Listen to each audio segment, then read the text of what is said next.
নীলকণ্ঠ তিনি আদি যোগী, তিনি সৃষ্টি আর সংহারের দেবতা, আর তিনি দেবাদিদেব মহাদেব। তার মাথায় কেন গঙ্গার সৃষ্টি, হাতে কেন তার ত্রিশূল মাত্র, তিন চোখ দিয়ে তিনি কি দেখার চেষ্টা করেন, হাতে কেন তার ডুগডুগি, গলায় কেন তার ধারিত বিষধর সাপ। এই পবিত্র শ্রাবণের শেষ মুহূর্তে এতগুলো প্রশ্নের উত্তর যদি আজও আপনার কাছে না থাকে, আর আপনি যদি হয়ে থাকেন দেবাদিদের মহাদেবের সবথেকে বড় ভক্ত, তাহলে আজকের এই বিশেষ ভিডিওটি আপনার জন্য সবথেকে বড় ইনফরমেটিভ ভিডিও হতে চলেছে। তাই এই ভিডিওটি শেষ পর্যন্ত অবশ্যই দেখুন, আমাদের সবার দেবাদিদেব মহাদেবকে আরও কাছে থেকে চিনে নেওয়ার জন্য। দেবাদিদেব মহাদেবের ত্রিনয়ন মানে শুধু বাহ্যিক নয়, ভিতরের সত্যকে যাচাই করে দেখার শক্তি।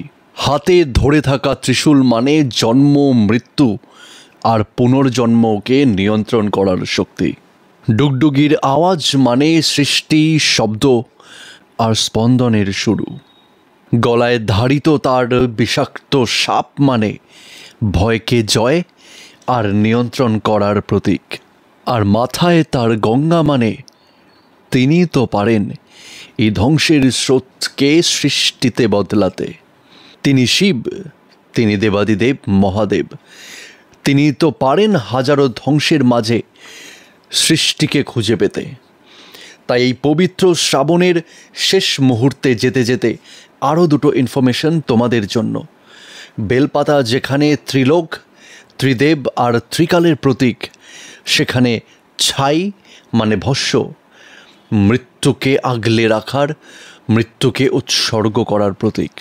ভিডিওটি ভালো লেগে থাকলে এত শেয়ার করো যেন মহাদেব আর তার আশীর্বাদ প্রত্যেকের জীবনে সবার দুঃখ, যন্ত্রণা আর বেদনাকে লাঘব করতে পারে।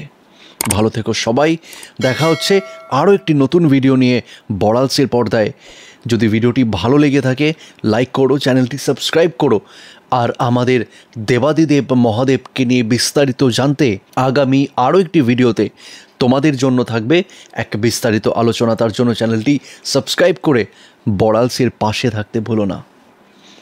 হর হর মহাদেব।